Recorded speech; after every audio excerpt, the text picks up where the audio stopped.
اب تلاش کریں ذرا ان لوگوں کو جو یہ بکواس کرتے تھے کہ ہم اگر حضرت علی اور امیر معاویہ کے زمانے میں ہوتے تو ہم حضرت علی کا ساتھ دیتے اور تلوار لے کر حضرت امیر معاویہ کے ساتھ جنگ کرتے.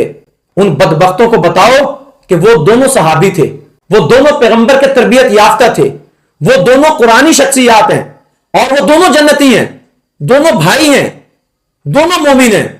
اتحادی طور پر ان کے درمیان معاملہ ہے, وہ کوئی کفر اسلام کی جنگ نہیں تھی. لیکن آج فلسطین اور اسرائیل کے معاملے میں تو واضح طور پر حق اور باطل کی جنگ ہے. ایک طرف اسلام ہے, ایک طرف یہودیت ہے, ایک طرف مظلومیت ہے اور ایک طرف ظلم ہے, ایک طرف امن ہے, دوسری طرف فساد ہے, ایک طرف انسانیت ہے اور دوسری طرف شیطانیت ہے, ایک طرف آزادی کی جنگ ہے اور دوسری طرف غاصبانہ قبضہ ہے. اب کیوں نہیں دیتے فلسطین کا ساتھ؟